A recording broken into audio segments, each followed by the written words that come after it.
Hello everyone, today we will look at scenario-based self-regulated learning strategies. My name is Janet and my teammates are Kübra, Betül and Gülcan. At first, let's remember what is self-regulated learning. Self-regulated learning is the process in which learners actively control and manage their own learning by setting goals, planning strategies, and reflecting on outcomes. As I mentioned, you can use self-regulated learning strategies at learning, but self-regulated learning strategies isn't limited in learning. By using these strategies, your cat can lose weight. You can apply them to different professions from medicine to cooking. And if you use them correctly, you can even escape from zombies. But what if I told you that you could take over an entire country with it? Today, in the first phase, we will look at that. Our problem in this phase is the problems Mehmet II faced during the conquest of Istanbul. What were these?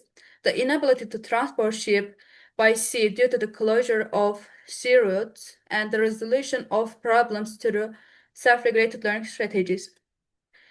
Before getting into detail, I will show you a short video that explains the conquest project process. Let's watch it. Prior to the siege of Constantinople, Mehmet II had two forts built on either side of the Bosphorus in order to control ships moving in and out of the strait. Ottoman attack on the city of Constantinople began on April 6, 1453. Heavy cannon fire bombarding the walls relentlessly. Ottoman ships were however denied access to the Golden Horn via a massive chain connected to two towers on either side of the entrance. In order to overcome this, Sultan Mehmet came up with an alternative route to bring the ships in. This bold plan would allow him to bypass the chain and have his ships at close range to the walls. The plan was to take approximately 70 ships and carry them across land. On the night of the 21st of May, the ships were taken out of water and carried across on wooden poles. This caused a huge panic in the city, and seeing 70 ships inside the Golden Horn on May 22nd was a huge morale blow for the defenders.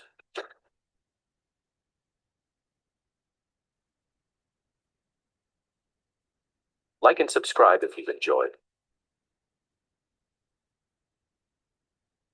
Now you have some ideas about the conquest process. But what was his motivation to do so? There are several of them. Let's get started with religious belief. Religious beliefs and prophetic traditions were his first motivation. According to some narrations, there is a hadith of the Prophet Muhammad about this subject. The hadith goes like, Constantinople will surely be conquered. How excellent is the commander who will conquer it, and how excellent is the army that will conquer it. This hadith served as a source of motivation for the Islamic war for centuries, and Muslim armies set out many times to conquer Constantinople. Throughout the history, the city was besieged about 28 times, but they were all unsuccessful. His second motivation was Istanbul's geopolitical location. As you know, Istanbul is located between Asia and Europe, and it gives military and economic superiority to the city. As you know, Constantinople was capital of Byzantine, and after the conquest, Ottoman state became an empire, and also Istanbul served as a door for Silk Road, and it was the door for Europe. And now it's time to work. Yeah, he has a motivation, but he had to set some goals. His goals were clear, and this goal were really long-term goal. As I mentioned, it has strategic and symbolic importance, and Mehmet II had been mentally and intellectually prepared for this from a young age. Now, let's look at how he stepped the other strategies, how he used other strategies to achieve this goal.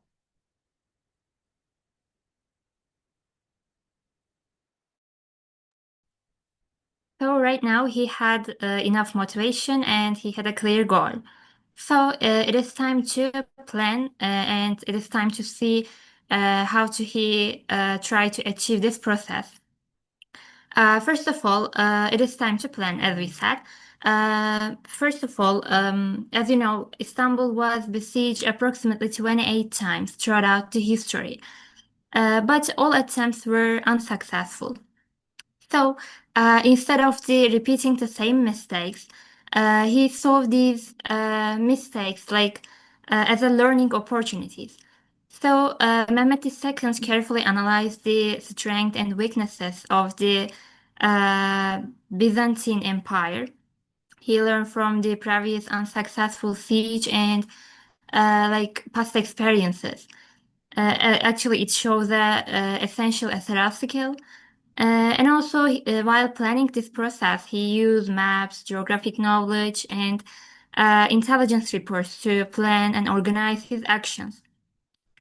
And then, after the planning part, it is time to strategy development, what will happen at this stage.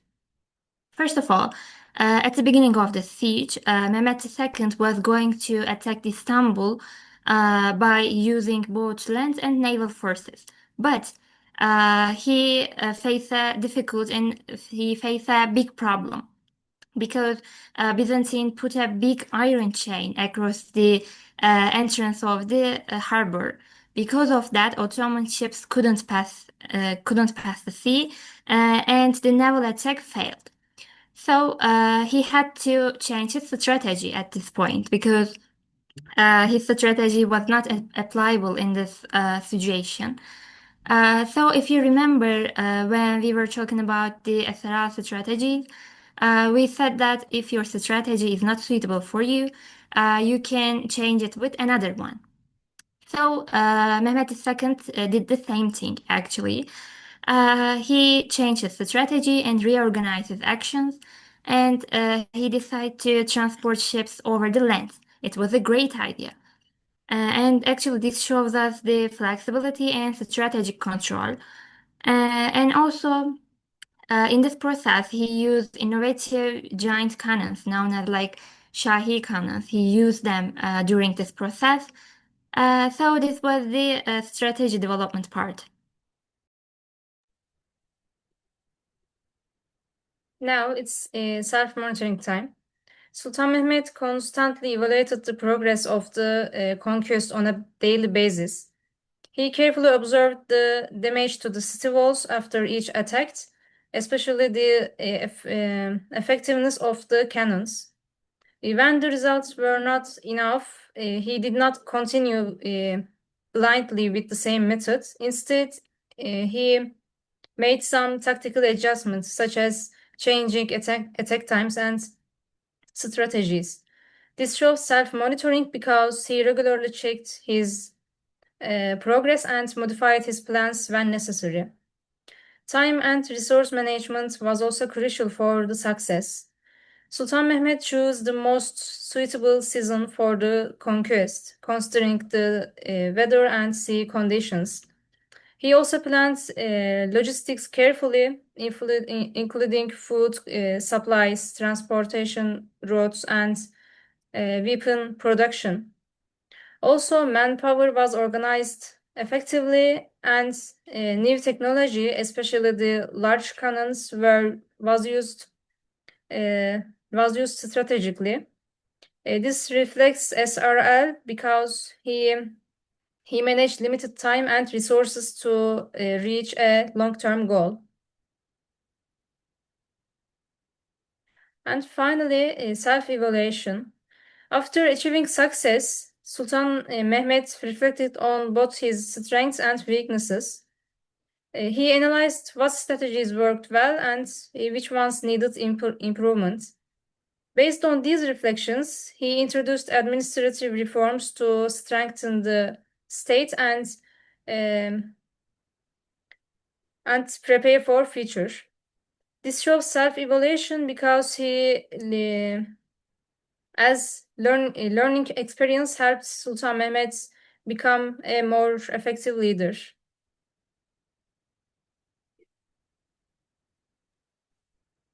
In conclusion, the conquest of Istanbul shows how self-regulated learning can lead to success. Mehmet II set clear goals, planned carefully, stayed motivated, and learned from the process. And even after the conquest, he reflected and made some important reforms. And this proves how self-regulated learning is useful not only in education, but also in history and leadership.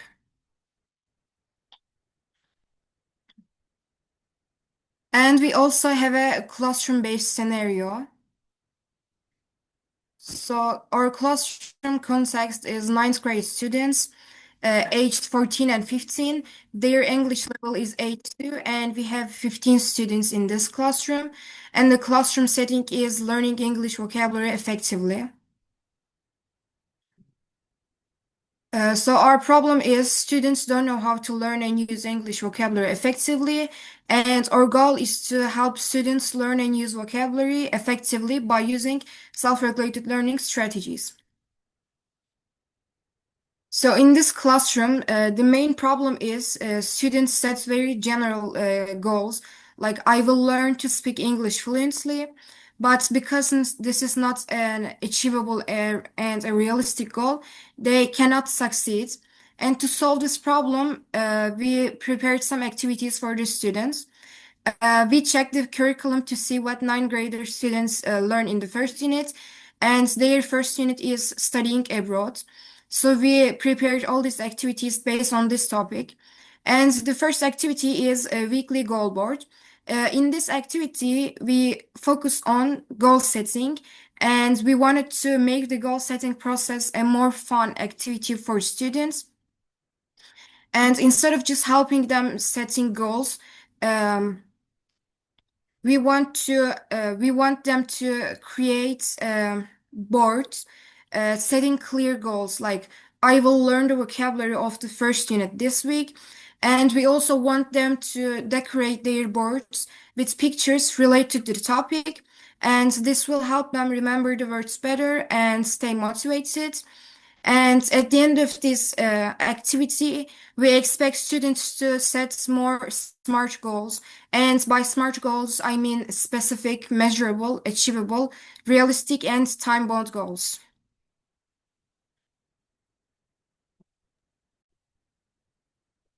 Our students use note-taking as a learning strategy. They write down new words in their notebooks and they try to study them by reviewing these notes.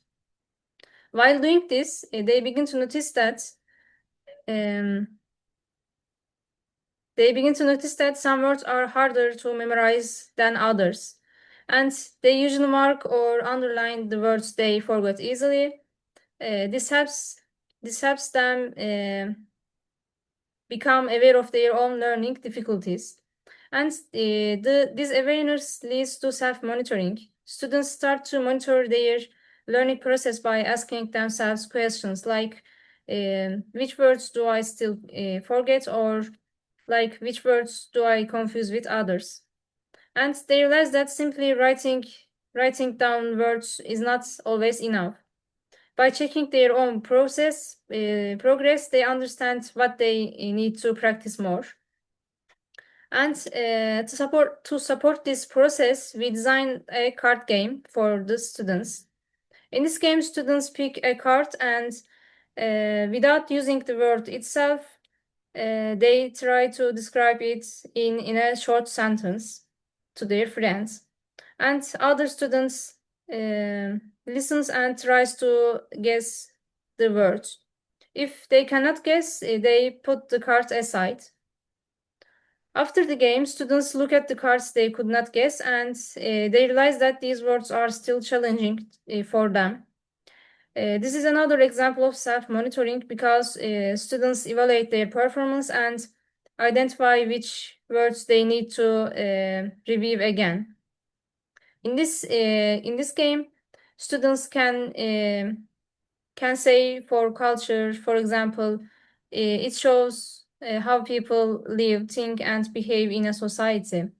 Or for education, they can say this is about learning at school, at high school or university. Or they can also say it's about it prepares people for their future and their jobs.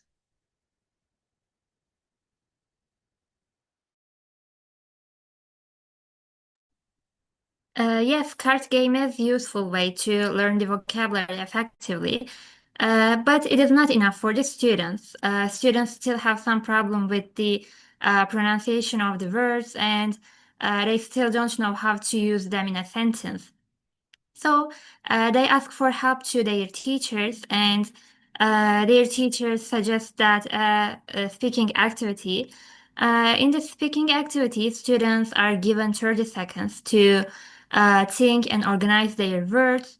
And after that, they will talk 1.5 minutes about the first unit using the vocabulary. And after this speaking activity, they are going to fill this short form to evaluate themselves. And thanks to this form, they can see their strengths and weaknesses about the vocabulary or about the pronunciation. So this will be the evaluation part of this activity. Now let's look at the outcomes of these activities. At first, as my friend mentioned, their goals were really general. And then, after they realized they did that wrong, they made specific goals according to units, and they prepared a goal board with visual, and these images help them to motivate them to achieve their target objectives. And in the second one, the students, while not taking, they learned they don't know some words meaning, and they played a card game to improve this problem.